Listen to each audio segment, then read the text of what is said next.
का हो आलू भाई, काहे मुँह लटकाए बैठा है, न कुछ बोलत है न चालत है।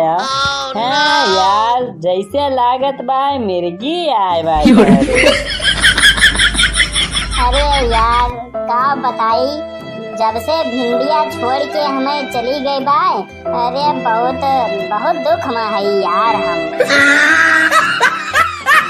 अब का बताई यार, 3 दिन से गूगल पे सर्च कर रही दर्द वाली शायरी, एक तो शायरी वायरी ना मिलती बाटे।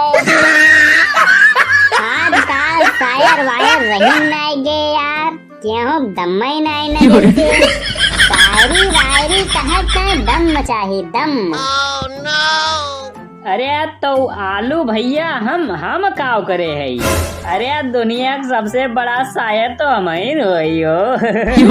अरे चला बड़ा शायर बने वाला है यार, हमसे अमीर शायरी क्यों भला कही पाए। अरे तू चाहे जवन कहा, हमसे बढ़िया शायरी तो तू मार नहीं सकता। अरे हमारे शायरी के आगे तोहार शायरी फुस हो ही जाए। अरे रुका यार, तोहरे सब तो झगड़े करेला क्या? अब एक काम करा, दोनों जने एक शायरी सुनावा, फिर हम देखी केकरे गाने में कितना दम बाटे। हाँ पहले हम सुनाऊ हम। हाँ चला ठीक बात है, सुनावा। हाँ तो सुना। अर्ज किया है कि आकर मेरी मजार पे वो दिया बुझा के चली गई।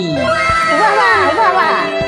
कि आकर मेरी मजार पे वो दिया बुझा के चली गई, और बगल में रखा था कड़वा तेल, वो सिर में लगा के चली गई। चला हो टमाटर, अब तोहार बारी है, तोहरा देख लिया। हाँ तो सुना। अर्ज किया है कि हमें तो अपनों ने लूटा, ये का हम जानी थी, हमें अपनों ने लूटा, गैरों में कहाँ दम था। रोक दे पीछे में, पहले वक्त सुना तो पूरा। अच्छा सुनावा। कि हमें तो अपनों ने लूटा, कि हमें तो अपनों ने लूटा, गैरों ने भी लूटा, सब ने लूटा।